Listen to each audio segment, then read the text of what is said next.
Hello, and welcome to What Happens in This House Stays in This House, Strength Over Silence podcast.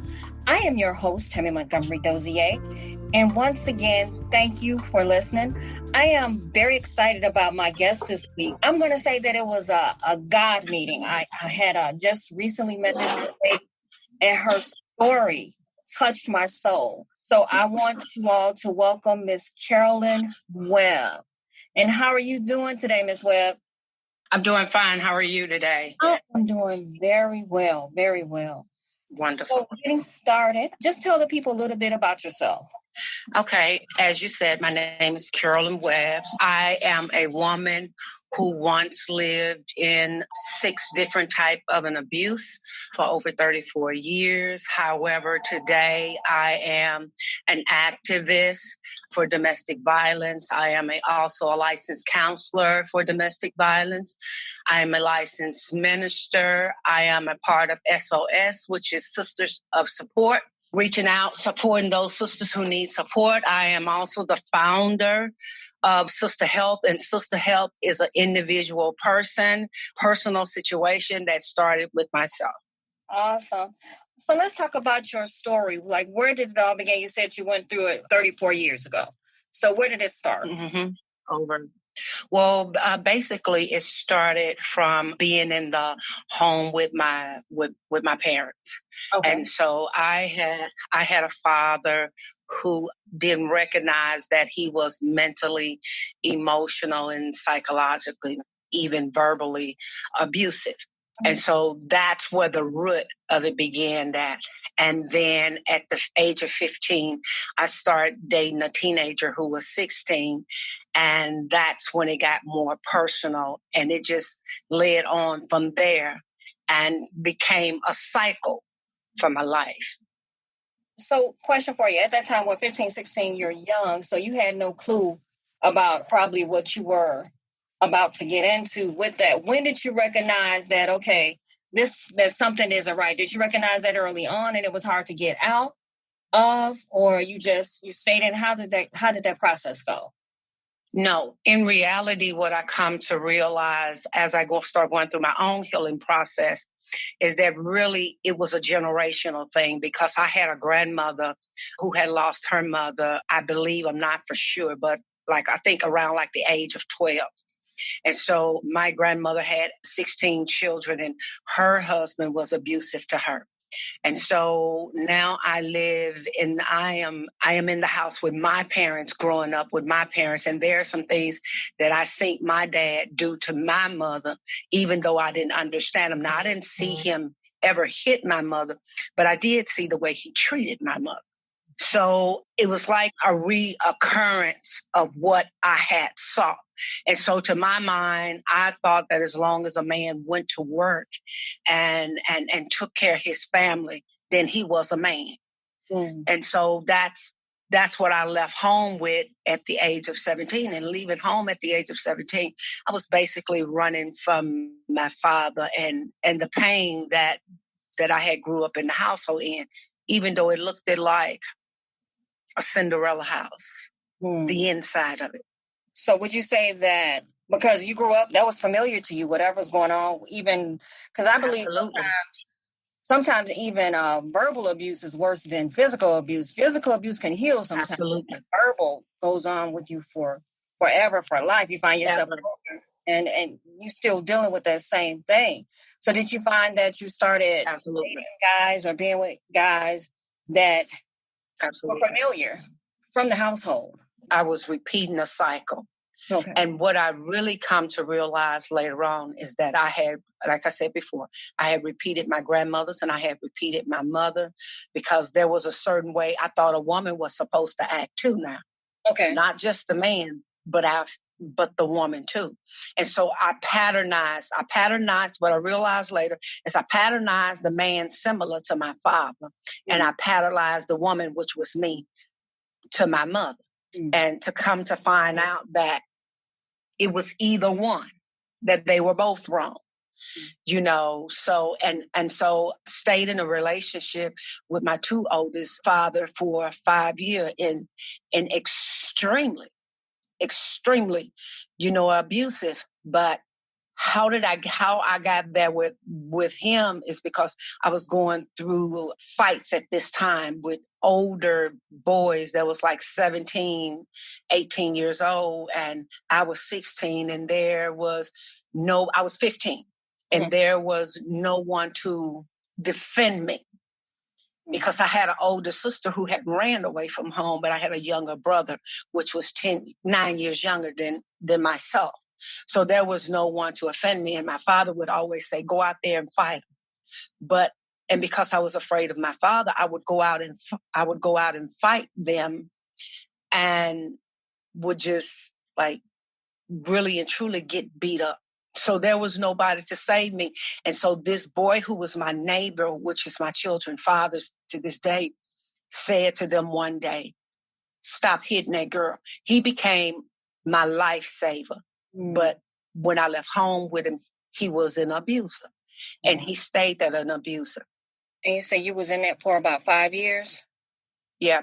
And then after leaving it, I got, because it was extremely abusive.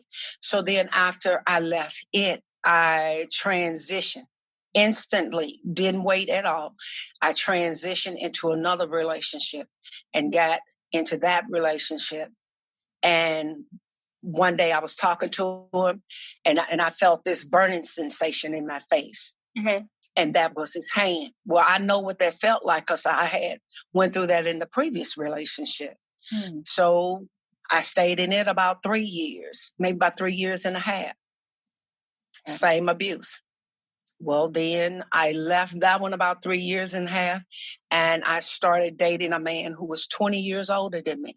A man who I married, man who I stayed married to, a total of 20 years. Mm. But however, in that, he was extremely mentally abusive. And so he was abusive because I wanted him to live a certain way. Uh-huh. And he was caught up on drugs and, he's a person that gambled but that's the space of abusive that I learned later on that I was really abusive to myself because you can't make someone do what they don't want to do. But I wasn't willing to let my marriage go. When did you finally say enough is enough? When did you say, you know what, I love Carolyn too much. I just got to go. When did that happen? It's so many things that transpired before that even happened, but I'll go back to almost 9 years ago. This November be 9 years. I had my husband had passed away, and I really had married beforehand. I had taken a divorce, and I went back. And however, my husband, he passed away, and I went into another marriage because I had a great fear of being alone. I didn't know what being alone looked like, felt like, and it lived like. So I had never in my life, from 15 years old to, like I say, almost 9 years ago, didn't know how to be by myself. All I knew was my children and a man. And so I was married to my second husband. And so he was on drugs, which is a repeated thing for me. He was on drugs. And this particular night, he had been gone for 4 days, and he came home, I don't know, maybe about 7 o'clock that Saturday. Mm-hmm. And he came in. And so I was to minister a word that's Sunday morning. And so, however, he came in, he went to bed, and later on I went to bed. And when we got into bed around 1 o'clock, I want to say around about 1 o'clock in the morning, his phone started ringing. And his phone kept ringing. And so I knew that I had to preach a word that Sunday morning, minister the word that Sunday morning. And the person kept waking me up by ringing his phone. Mm-hmm. And so I knew for myself that he was not asleep, that he heard the phone, but he was just constantly letting the phone ring. So I tapped him and I said to him, can you please get your phone? Because I want to be fully ready in the morning when I stand before the congregation and minister the word. And every time that person called, they're constantly waking me up. I don't want to be sleepy in the morning. And he turns over and he looks at me and he says to me, "You don't effing tell me when to answer my phone." And I replied and said to him, "I'm just asking you to, or cut your phone off. If you want to step out the room, if you want to go outside and answer your call, I just need the phone to stop ringing." And he rolls over, and at this point, I'm flat on my back. And so he rolls over, and when he rolls over, he's on top of me. And so he's on top of me, and I'm on the bottom looking up in his face. And he balls his fists up, and his fist, he comes down with his fist directly in my face. So I turned my head because I can see where his fist is going to land, and I see it coming. And on his way down, there was a shadow, like a light, little thin, like shadow that I saw. Just as his fist got ready to hit me, that shadow came across me. I could see right in the corner of my eye, in my perennial vision, as though the shadow moved his hand. And instead of striking me with all four of his knuckles, he was only able to strike me with one in the jaw.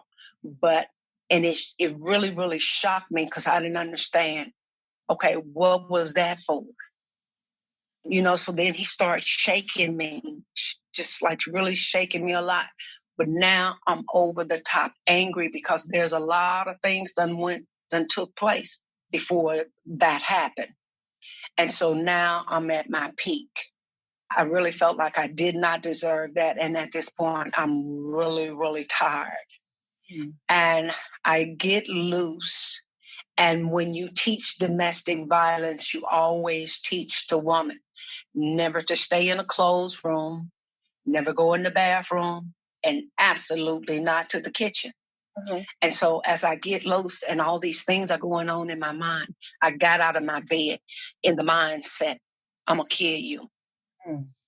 And in that, I knew in my mind, because I had been abused by men for so long, I knew this man, that if that's what you're going to do, you're going to have to take him out. And so in my mind, I was on my way to the kitchen. And he was still in the bedroom, but I was on my way to the kitchen.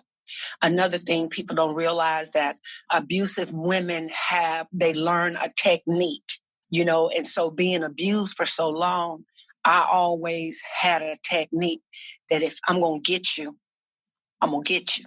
Because I had been beat up and slapped so many times, and it was always said to me, you weren't quick enough. And so that came into my mind. You're going to have to get him. And so I was on my way to the kitchen, and on my way to the kitchen to get the knife out the drawer. My son at that time was 18 years old. And my son had been sleeping in his own room for maybe since he was about 8, 9 years old. He had his own room, and he always slept in his room with his door closed. Never, ever, ever seen his door open. He would go to bed at night. His door would be closed. As I was coming down the hall on my way to the kitchen to go get the knife to come back, I noticed his room door was open and he was laying in the bed. And it drew my attention. It took my attention from what I was going to do. It took my attention. And I stepped into his room. And I stepped into his room, and I called him because I didn't, that was, his routine was different, and he wouldn't be there at that time. So I stepped in the room and I called him, and he turned and he looked. And when he just looked, but he in his sleep. And however, now my husband is coming down the hall. He spots me in the room. And when he spots me in the room, at this point, I know, because I didn't make it to the kitchen to get the knife, if he wakes my son up, I got to deal with my son getting up. And if he find now that he's hit me in the jaw, it's going to be over. And so I picked up the phone and I called the police. And by the time I called the police, he snatched the phone out of my hand and hung the phone up, and they immediately called right back. And he answered the phone, and they asked him, was everything okay? because a call had just come out of that house. At this point, I'm living in Kentucky. And so he replies and says, yes, everything is fine. Well, that's not how the law works in Kentucky. And so he knew he had 5 minutes to exit the door, is what he knew he had. And so he was saying to me, if the police come and get me, the ambulance gonna come and get you. And my son turned and looked, and my son stood up.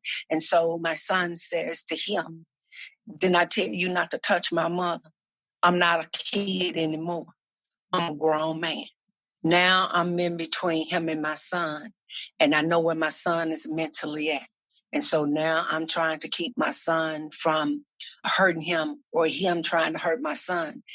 At that point, it put me in it because I'm like, I'm going to have to take him down because I can't allow him to hurt my son and my son go to prison for this.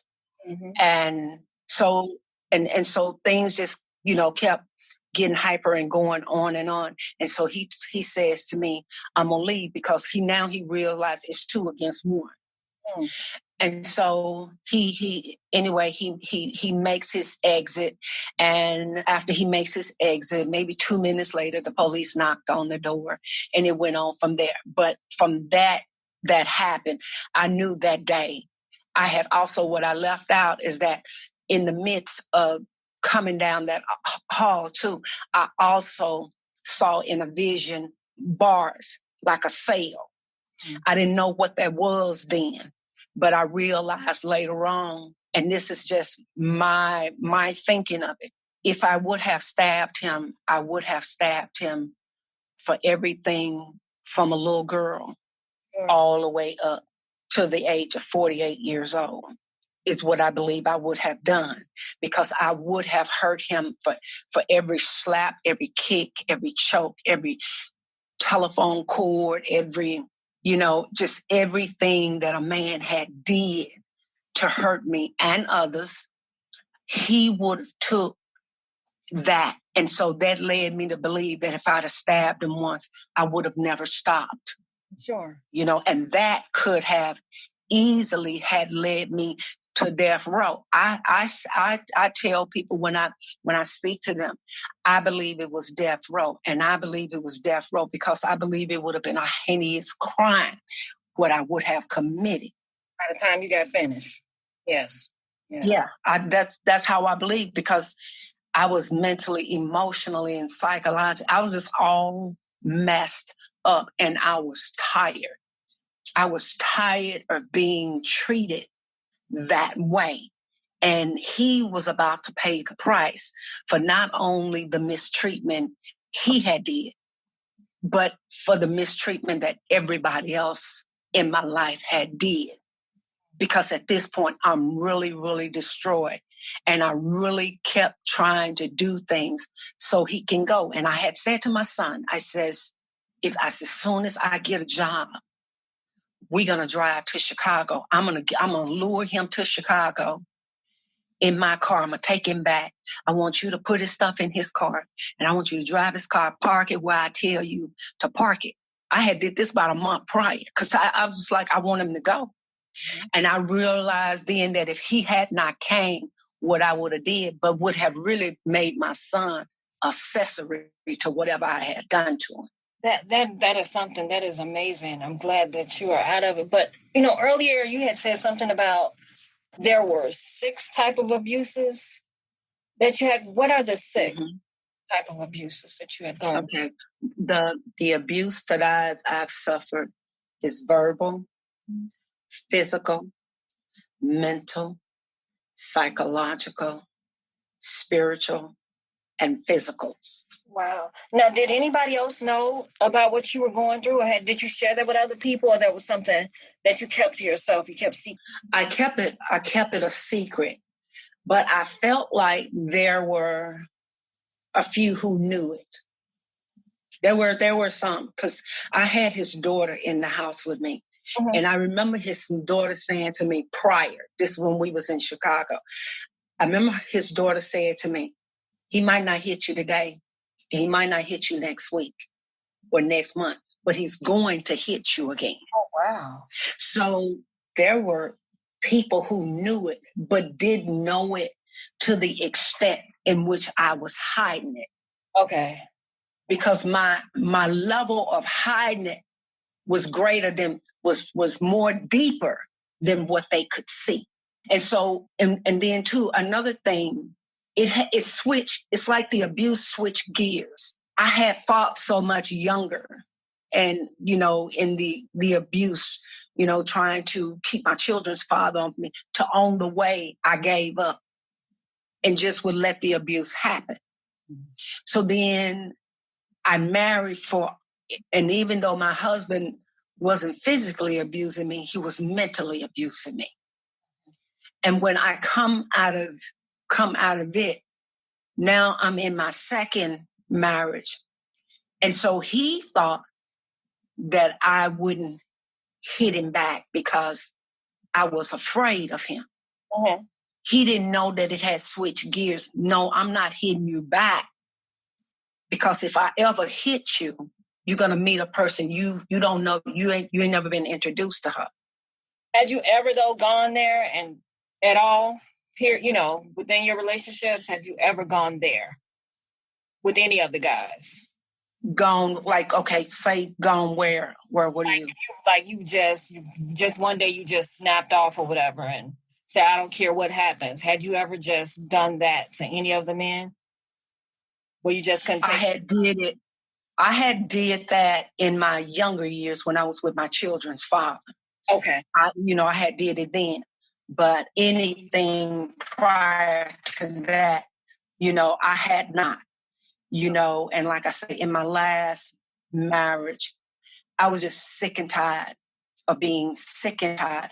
And I knew that I needed to be fixed because I kept allowing and creating for myself. And not that this is my fault, because I truly understand that this is not my fault. Right. But I have to take responsibility for what I am allowing to happen to me, because people only do to you what you allow. So with that being said, that's why I said what I said, is that he thought I wouldn't hit him or do anything to him because I was afraid of him.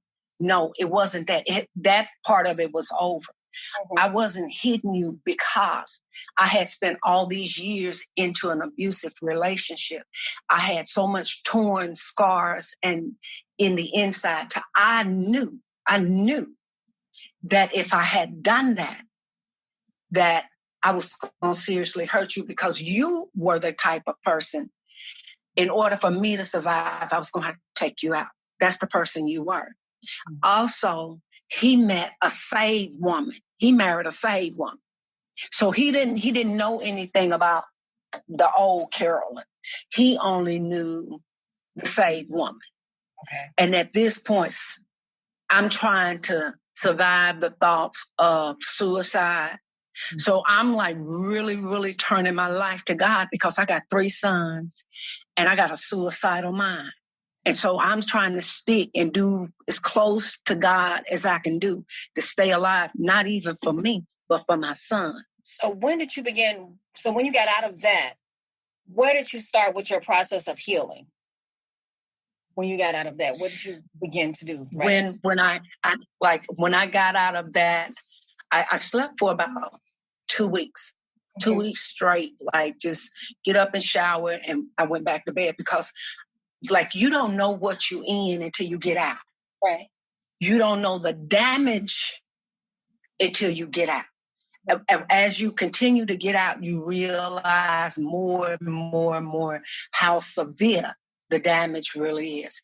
And so what happens to me, I slept for about 2 weeks, and after about the 2 weeks, things start coming back, life started coming back. I had a girlfriend who knew I was in this situation. And my girlfriend, who recognized that I was being abused, not because I told her, but because she herself had been abused too. And so she basically would pray for me every day, and speak into my life and tell me who God says I am. And she would use the word of God. She would encourage me. She did everything she possibly could to show me, you need to get out of this. So then once I got out of it, she continued. She continued the process. It's like she nourished me in the process of me coming out. She called me every day. She spoke into my life every day. She prayed over my life every day. She gave me the word of God every day. She spoke strength into me. She spoke wisdom into me. She spoke courage into me. She spoke uplifting into me. She prayed over my spirit. And so God used her to start that process with me. And when she started her process with me, then I was already going to a church, but I had left that church and was in look of another church.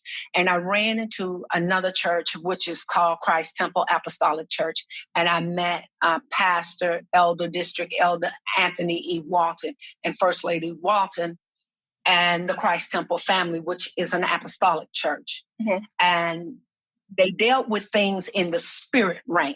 And so from there, I went and got into a class in the church called Lifesaver class. Mm-hmm. And I thought this was a class that just teach on forgiveness. Well, it wasn't.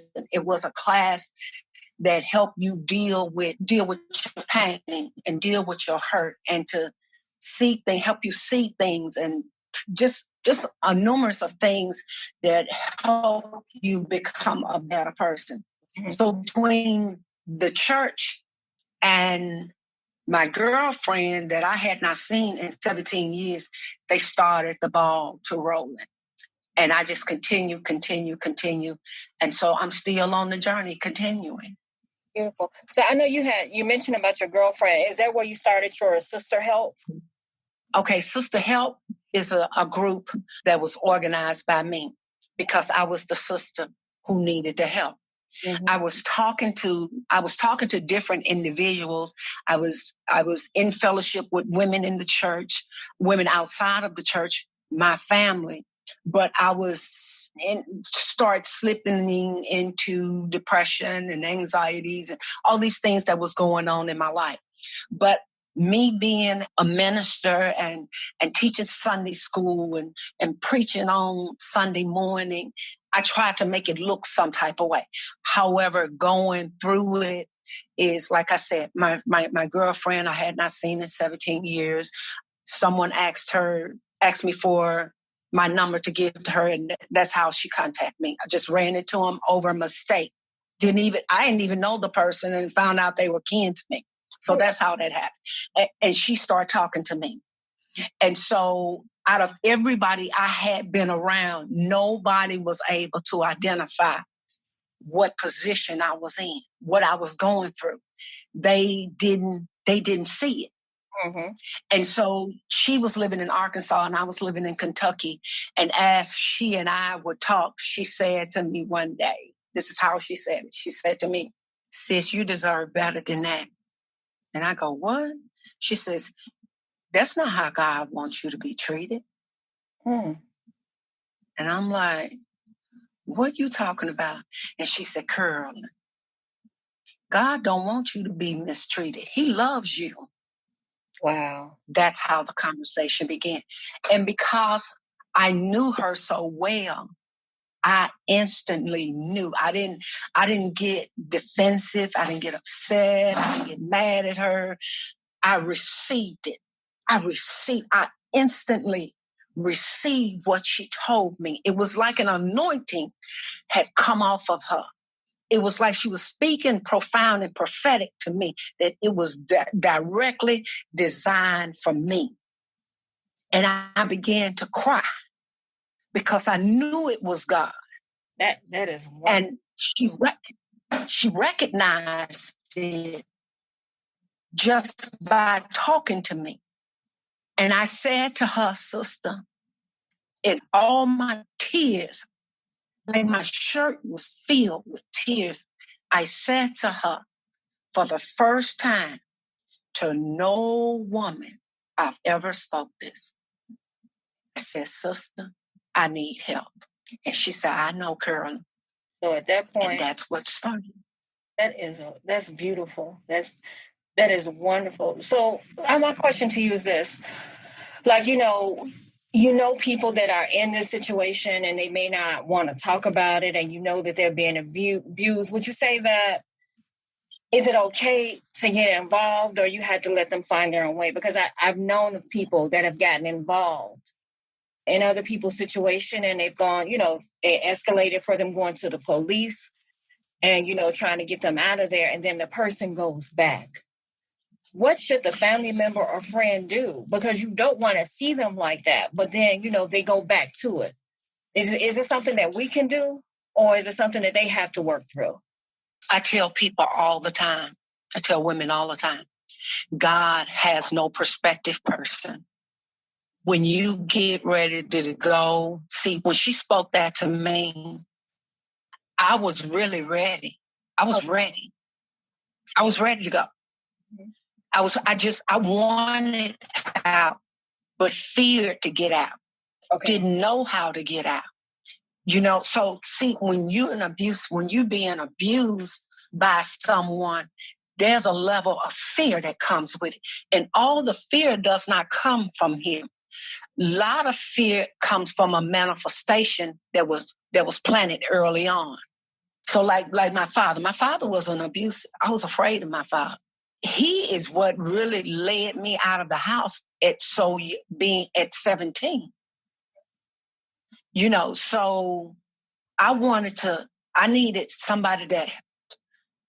to take cover, and I needed somebody to protect me because I felt like I had never been protected before. Right.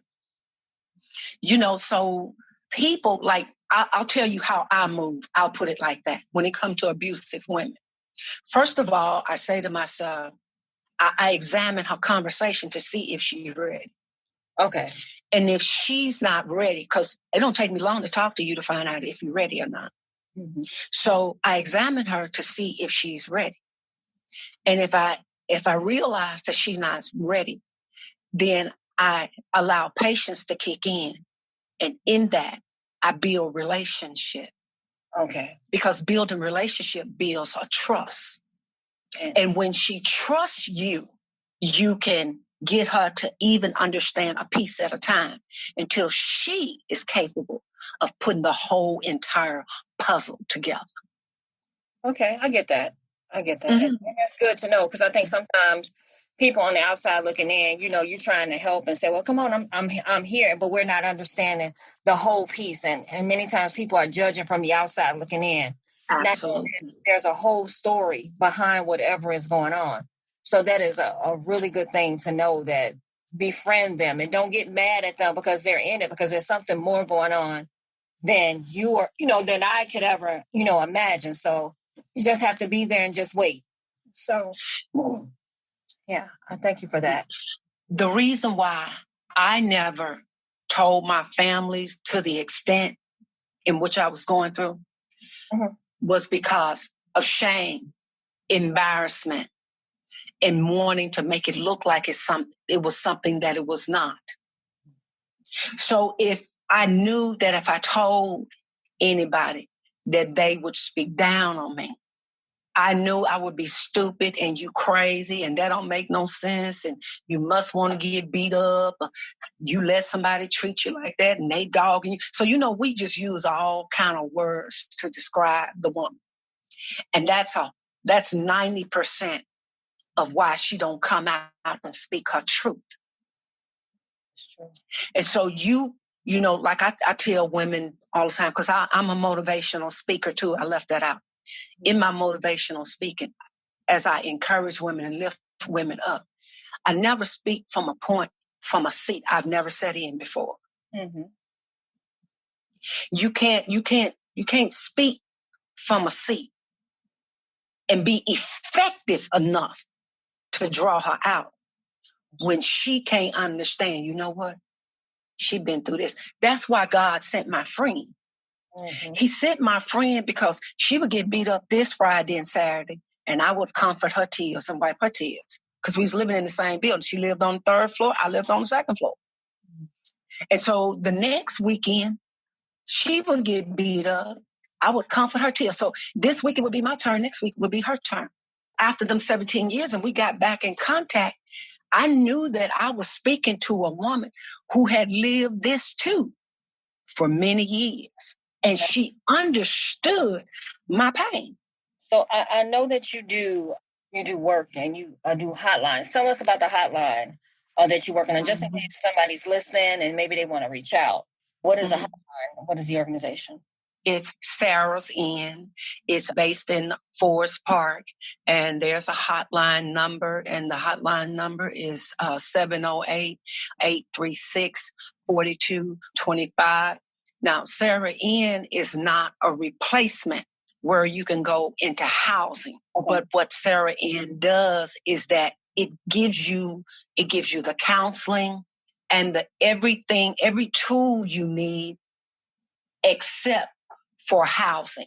You can be relocated to housing, but they lead you into another hotline number who will find you housing as they counsel you, help you go to school, help you pay for like rent or food to eat, just providing you to give you the tools to understand who you are and how to get out of this situation.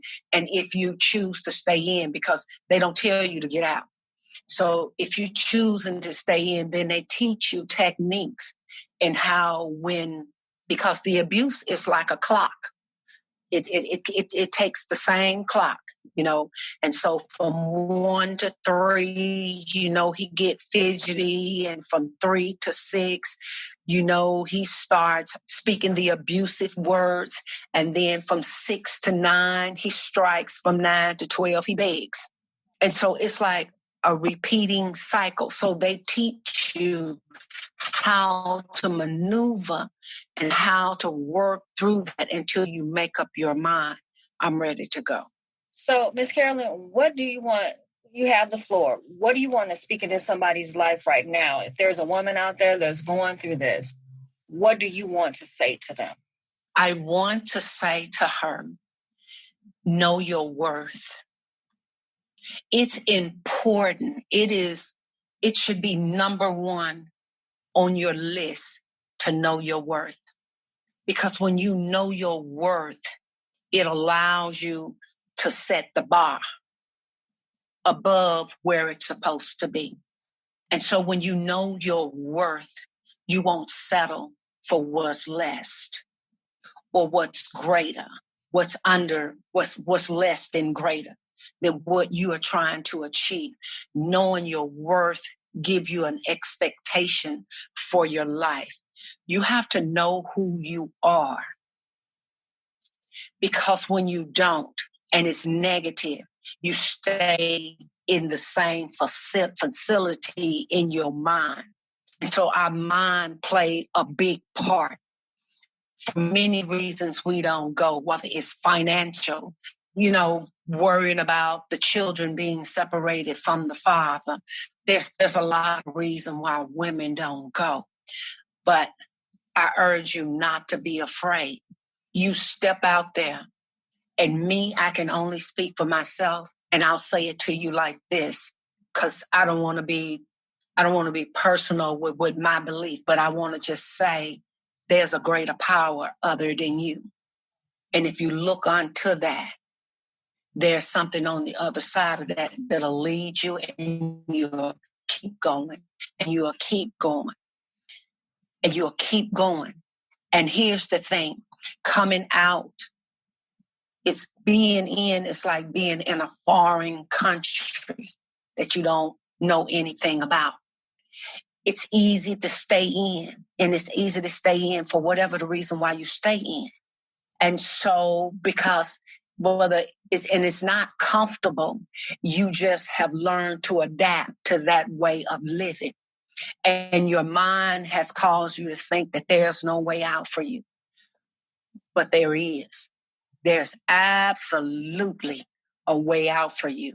And that way out may seem foreign to you. But as you walk in a foreign land, and foreign land is a country that you don't know nothing about, but it feels good because walking in it brings you a sense of freedom. And the more freedom you walk in, you gain peace over your life. And you begin to understand and realize that you were You are way worth more than what you once thought of yourself. Anything that you listen to repetitiously over and over and over, life and death is in the power of your tongue, and they that love it shall eat the fruit thereof. You have to erase, you have to cancel out all negativity and start walking in the positivity of life. That is so beautiful. So if somebody wanted to get in contact with you for a speaking engagement, just to, you can help them with resources, how would they be able to do that? At 270-320-4002. All right. Do you have a website or anything, or a Facebook page that they can get on? Or yes, I have a Facebook page. It's real simple. An Instagram page, Carolyn Howard-Webb. That's my Facebook page. That's my Instagram page. That's my Snapchat page. Okay. So just Carolyn. And I also have a page entitled Sister Help. So that I also have that page too. I'm about to put a page together called Let's Put It All on the Table. Oh, like that. Let's put it all on the table. Speaking your truth. Speaking your truth. All right. So my last question, and I thank you so much for being on here. Very powerful. I can hear you talk forever because it's so powerful. Even in my own stuff, I get a lot out of what you're talking about, because it basically is about anybody should know your own worth and trying to move forward for whatever happened to you in life. And you are a very strong person. And I appreciate you sharing your truth. And many ladies are going to get a lot out of this. So my last question to you is, when it's all said and done, what legacy do you want to leave behind? The legacy I want to leave behind is that for people to know, and I say this now, and it's funny that you say that, but the legacy I want to leave behind is that I'm forever in gratitude, and I am forever in debt to helping someone else to understand their worth. I want to add something else to this. Going through this whole situation, I was up to 365 pounds, wearing a size 34 and a half dress. Okay. And so coming out of this process, at this point right now, I'm at 242, wearing a 16 dress. Wonderful. And so, and this is not, and don't get me wrong, I pour no damp on anything or anyone having a surgery. This is just simply, I started working on me. And my legacy to leave is to tell people to understand your worth. Know who you are. Read who you were meant to be. Know that God loves you, and I will forever be out in the world telling somebody you better than that. Well, no matter where they are, you're better than that. Live. It's like a vapor. Live, because life is like a vapor. It appears and it vanishes away. Wonderful. Again, thank you so much for being on my podcast. Thank you, guys, for listening to What Happens in This House Stays in This House, Strength Over Silence podcast.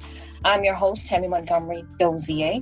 You can reach me at tammym@cboconsulting.net, as well as 773-251-5537, and my website, www.connectedbyloveconsulting.net. And remember that we are all connected by love. And thank you for listening.